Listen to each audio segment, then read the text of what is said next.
أعوذ بالله من الشيطان الرجيم بسم الله الرحمن الرحيم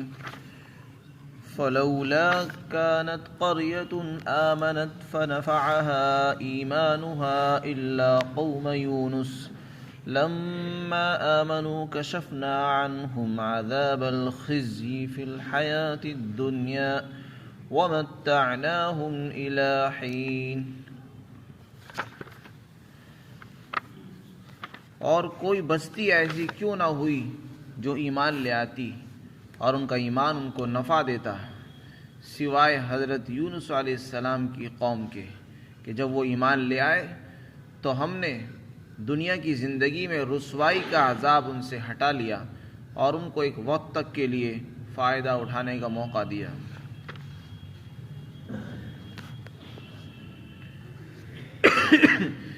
اس سے پہلی آیات میں اللہ رب العزت نے یہ بیان فرمایا کہ جب اللہ کا عذاب آ جاتا ہے اور انسان کو آخرت کے مناظر نظر آنے شروع ہو جاتے ہیں، اس وقت کا ایمان، اس وقت کی توبہ قبول نہیں ہوتی۔ اب اس آیت شریفہ میں اللہ تعالی غافل قوموں کو تنبیہ فرما رہے ہیں کہ غافل انسانوں اور قوموں،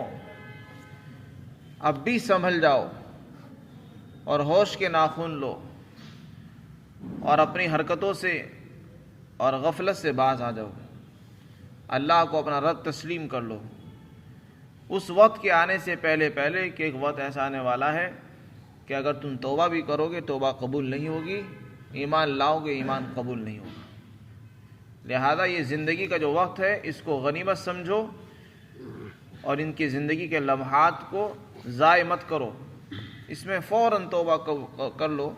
اور اپنے گناہوں سے باز آ جاؤ، اللہ کی نافرمانی کو چھوڑ دو، توبہ کر لو، ورنہ ایک وقت ایسا آئے گا پھر توبہ بھی قبول نہیں ہوگی اور ایمان کا بھی کوئی اعتبار نہیں ہوگا۔ وہ کون سا وقت ہے؟ اللہ تعالیٰ نے اس میں اشارہ فرمایا ہے۔ اللہ تعالیٰ فرماتے پچھلی جتنی بھی قومیں ہوئی ہیں جن پر بھی عذاب آئے ہیں، جیسے فرعون کی قوم، حضرت صالح علیہ السلام کی قوم، حضرت ہود علیہ السلام کی قوم، جن قوموں پر بھی عذاب آئے ہیں وہ سب کی سب وہ قومیں تھیں جنہوں نے وقت سے پہلے ایمان کو اختیار نہیں کیا اور اللہ سے توبہ نہیں کی، اور جب ان کے سامنے عذاب آ چکا وہ عذاب میں مبتلا ہو گئے، پھر ایمان لانے لگے تو اس وقت کا ایمان ان کو کام نہیں آ سکا۔ تو وہ کون سا وقت ہے جب ایمان معتبر نہیں ہوتا، توبہ کا دروازہ بند ہو جاتا ہے؟ اس کے متعلق لکھا ہے علماء نے، وہ موت کا وقت ہے۔ جب انسان کی موت آتی ہے اور اس کو آخرت کے مناظر نظر آنے لگتے ہیں، موت کے فرشتے نظر آتے ہیں، گرگرے کی جو حالت، نزا کی حالت ہوتی ہے، اس وقت ایمان لانا معتبر نہیں۔ کوئی آدمی کلمہ پڑھے وہ کلمہ کا اعتبار نہیں ہوتا، اگر وہ توبہ کرے تو توبہ کا اعتبار نہیں۔ اسی طریقے سے آخرت کا عذاب جب انسان کے سامنے آ جائے اس وقت بھی اعتبار نہیں۔ اسی طرح جب قیامت قائم ہوگی اس سے پہلے جب سورج مشرق کے بجائے مغرب سے نکلے گا تو اسی دن توبہ کا دروازہ بند ہو جائے گا اور پھر کسی کی توبہ قبول نہیں ہوگی۔ اور ویسے تو ہر انسان کی جب موت آتی ہے بس وہی اس کی قیامت ہوتی ہے، تو اس لیے مرنے سے پہلے ہر انسان کو سچی توبہ کرتے رہنا چاہیے اور ایمان کو قبول کر لینا چاہیے اور اب گناہوں سے باز آنا چاہیے۔ پچھلی قوموں پر جو عذاب آئے وہ اسی لیے آئے کیونکہ انہوں نے ایمان کو اختیار نہیں کیا وقت سے پہلے۔ فرعون نے جب ایمان قبول کیا، جب وہ ڈوبنے لگا، جب اس کو آخرت کے منظر نظر آنے لگے، موت اس کو نظر آنے لگی، پھر کہنے لگا کہ میں بھی ایمان لاتا ہوں۔ تو اس وقت کا ایمان چونکہ اللہ کے ہاں کوئی اعتبار نہیں رکھتا، کوئی قیمت نہیں رکھتا، اس لیے وہ بچ نہیں سکا عذاب سے۔ اللہ تعالیٰ جو ہے تنبیہ فرماتے ہیں اور افسوس کا اظہار کر رہے ہیں کہ پچھلی قوموں میں ایسی قومیں، ایسی بستیاں کیوں نہیں ہوئی جو ایمان لے آتی، وقت سے پہلے ایمان کیوں نہیں لائے وہ لوگ؟ اگر وہ ایمان لے آتے تو وہ اپنے اللہ کے عذاب سے بچ جاتے۔ صرف یونس علیہ السلام کی قوم ایک ایسی قوم رہی ہے کہ جنہوں نے وقت سے پہلے پہلے ایمان کو قبول کر لیا، توبہ کر لی، اللہ نے ان سے عذاب کو ہٹا لیا۔ یونس علیہ السلام کی قوم کا کیا واقعہ ہے؟ حضرت یونس علیہ السلام مشہور پیغمبر ہیں، جن کو مچھلی والے پیغمبر بھی کہا جاتا ہے۔ یہ عراق کے ایک شہر موصل کی بستی نینوا کے اندر مبعوث ہوئے، اور ان کی قوم نینوا میں رہا کرتی تھی۔ جب انہوں نے اپنی قوم میں تبلیغ شروع فرمائی تو قوم نے نافرمانی کی، بہت کم لوگوں نے ایمان قبول نہیں کیا اور نافرمانی کرتے رہے، یہاں تک کہ اللہ تعالیٰ سے دعا کرتے رہے، محنت کرتے رہے۔ اللہ کی طرف سے عذاب کی وعید ان کو سنا دی گئی اور اعلان کرا دیا گیا کہ آپ ان میں اعلان کر دو کہ 3 دن کے اندر تمہارے اوپر عذاب آ جائے گا اللہ کا، یا تو ایمان قبول کر لو، اور اگر تم نے ایمان قبول نہیں کیا تو پھر 3 دن کے اندر تمہارے اوپر عذاب آئے گا۔ قوم کے لوگوں نے جب یہ بات، یہ اعلان سنا تو آپس میں مشورہ کیا اور کہنے لگے کہ یونس علیہ السلام، یونس جو ہے وہ کبھی جھوٹ نہیں بولتے، اگر انہوں نے یہ بات کہی ہے تو ضرور یہ سچی بات ہے۔ اب دیکھنا یہ چاہیے کہ یہ رات کو ہمارے درمیان ہی رکتے ہیں یا یہاں شہر چھوڑ کر چلے جاتے ہیں۔ اگر یہ ہمارے درمیان ہی رات کو رکتے ہیں تو اس کا مطلب یہ ہے کہ کوئی چیز نہیں آ رہی، صرف ویسے ہی ڈرایا جا رہا ہم کو، اور اگر یہ بستی چھوڑ کر جا رہے ہیں تو اس کا صحیح مطلب یہ ہے کہ ہمارے اوپر صبح کو عذاب آنے والا ہے، کیونکہ اور پچھلی قوموں پر بھی اسی طرح عذاب آئے، صبح کے وقت عذاب آ گئے، اور رات ہی میں نبی کو حکم دے دیا کہ تم جو ہے بستی چھوڑ کر نکل جاؤ۔ حضرت لوط علیہ السلام نکل گئے، حضرت اور دوسرے انبیاء علیہ السلام کو حکم ملا کہ تم بھی نکل جاؤ۔ تو اس طرح بہت سی قوموں پر عذاب آئے ہیں اور نبی کو حکم دیا جاتا کہ تم اپنی بستی چھوڑ کر نکل جاؤ۔ حضرت یونس علیہ السلام کو بھی حکم ہوا تو وہ بھی اب اللہ کے حکم کے مطابق اپنی بستی چھوڑ کر نکل گئے۔ جب لوگوں نے دیکھا کہ وہ تو نکل گئے تو پریشان ہوئے، اور جب صبح ہوئی تو انہوں نے عذاب کی علامتیں اور اس کے اثرات اپنی آنکھوں سے دیکھے، اور عذاب، اللہ کا جو عذاب تھا وہ دھوئیں کی شکل میں، بادلوں کی شکل میں ان کے سروں پر امڑنے لگا، تو وہ گھبرائے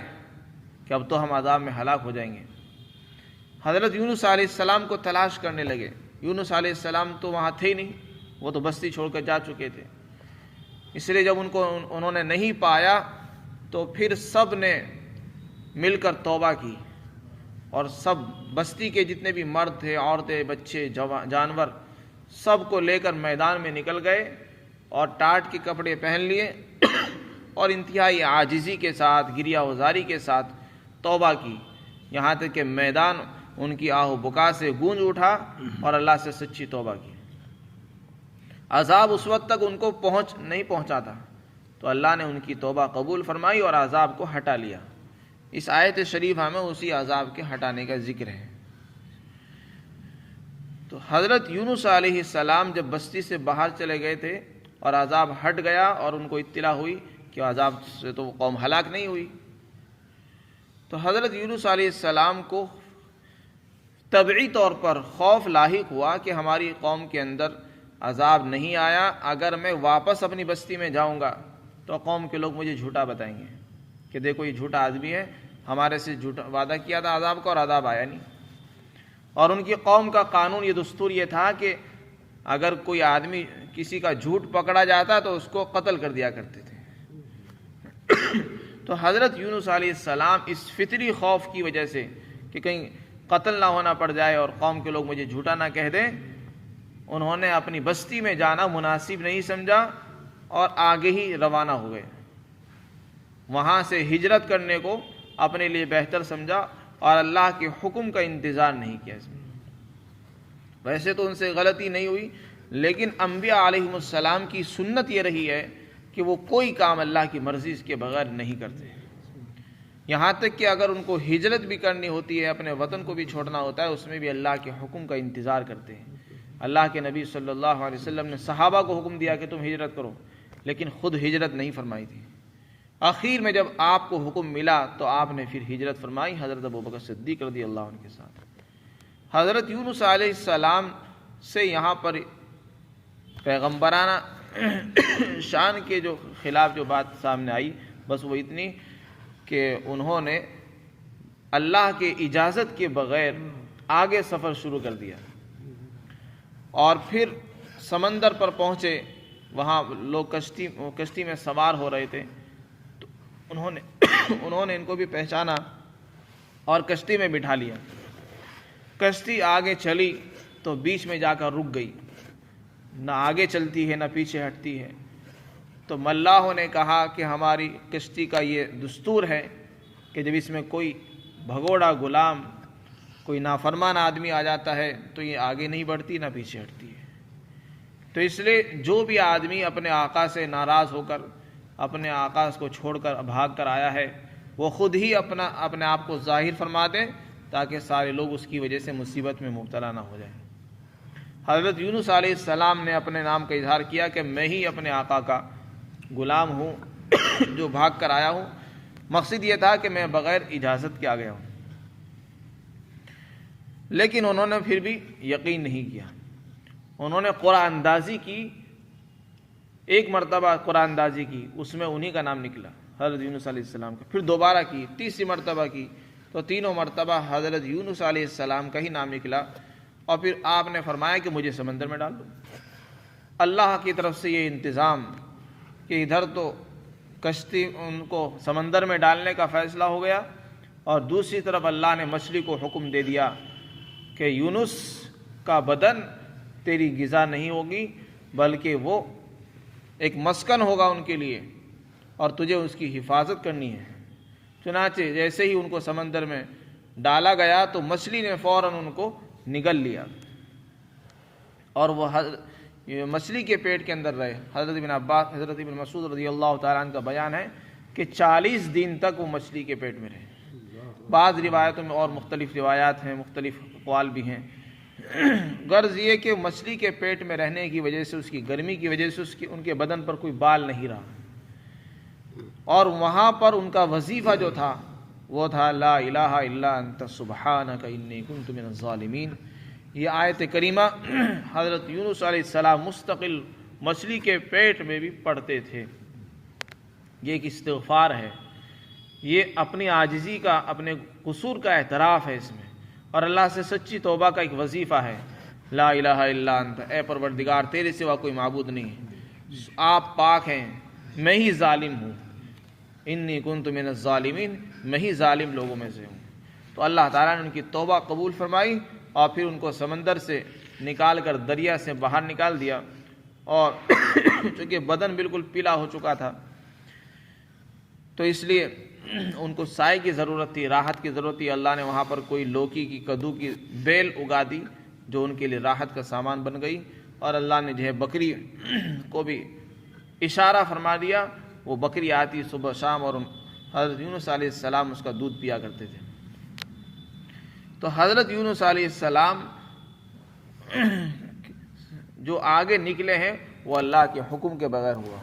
بعض لوگوں نے یہاں پر یہ کہہ دیا اور لکھ دیا ہے کہ حضرت یونس علیہ السلام کی قوم پر سے جو عذاب ہٹا ہے وہ اس لیے ہٹا کیونکہ ان کے اندر ان سے رسالت کو ادا کرنے میں، اللہ کے پیغام کو پہنچانے میں کوتاہی ہوئی، نعوذ باللہ۔ ایسا نہیں ہو سکتا، کوئی نبی اللہ کا پیغام نہ پہنچائے، یہ نبی کی شان سے بعید ہے، کیونکہ نبی معصوم اور بے گناہ ہوتے ہیں۔ اگر یہ بات تسلیم کر لی جائے تو پھر یہ تو ایک بڑی خیانت ہوگی کہ اللہ نے کسی کام کی ذمہ داری دی اور وہ کام پورا نہیں ہوا۔ حضرت یونس علیہ السلام اگرچہ آگے چلے گئے تھے، وہ کوئی گناہ بھی نہیں تھا، لیکن انبیاء کی سنت یہی تھی کہ وہ اللہ کے حکم کا انتظار کرتے ہیں، اس لیے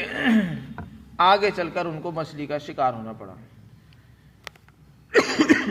اور حضرت یونس علیہ السلام کی جو قوم عذاب سے بچی ہے، وہ کیوں بچی ہے؟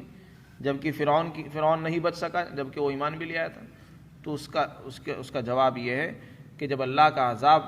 کسی قوم پر آ جاتا ہے اور وہ قوم اس عذاب میں مبتلا ہو جاتی ہے، پھر توبہ قبول نہیں ہوتی، پھر ایمان بھی معتبر نہیں ہوتا۔ یونس علیہ السلام کی جو توبہ قبول ہوئی ہے وہ اس لیے ہوئی کہ عذاب میں وہ ابھی مبتلا نہیں ہوئی تھی، انہوں نے صرف اس کے آثار اور نشانیاں ہی دیکھی تھی، اس سے پہلے انہوں نے توجہ کری اور توبہ کی طرف متوجہ ہو گئے، اللہ سے معافی مانگ لی، اس لیے اللہ نے ان کی توبہ بھی قبول فرمائی اور عذاب کو ہٹا لیا۔ اس کی نظیر بنی اسرائیل کا وہ واقعہ ہے جس میں اللہ نے فرمایا ہے کہ ہم نے کوہ طور کو ان کے اوپر مسلط فرما دیا کہ یا تو تورات پر عمل کرو، نہیں تو ابھی تو ہم تم کو کوہ طور پہاڑ کو ہم تمہارے اوپر مسلط کر دیتے ہیں اور تم سے ہلاک ہو جاؤ گے۔ چنانچہ جب انہوں نے دیکھا کہ اب تو مرنا ہی ہے تو انہوں نے توبہ کی، سچا عہد کیا، اللہ نے ان کے اوپر سے کوہ طور کو ہٹا لیا۔ تو اس کو عذاب میں مبتلا ہونا نہیں کہتے۔ اسی کو اللہ تعالیٰ بیان فرماتے ہیں کہ پچھلی قوموں میں ایسی بستیاں کیوں نہیں ہوئی جو ایمان لے آتی کہ ان کا ایمان ان کو نفع دیتا ہے۔ ایمان انسان کا جبھی نفع دے گا جب کہ وہ موت سے پہلے ہو اور آخرت کے عذاب کو دیکھنے سے پہلے ہو، سوائے یونس علیہ السلام کی قوم کے کہ ان کو اللہ نے بچا لیا تھا، ان کے اوپر سے اللہ نے ذلت اور رسوائی کا عذاب دور فرمایا دنیا کی زندگی کے اندر جب وہ ایمان لے آئے۔ اس کے بعد اللہ تعالیٰ فرماتے ہیں پھر ہم نے ان کو ایک وقت تک کے لیے مہلت بھی دی، چنانچہ اس کے بعد وہ زندہ رہے اور فائدہ اٹھاتے رہے اللہ کی نعمتوں سے، اور اس کے بعد پھر ان کا انتقال ہوا۔ ہر انسان اپنی اپنی طبعی موت مرتا رہا۔ اللہ تعالیٰ ہم سب کو سمجھ عطا فرمائے اور وقت سے پہلے تیاری کرنے کی توفیق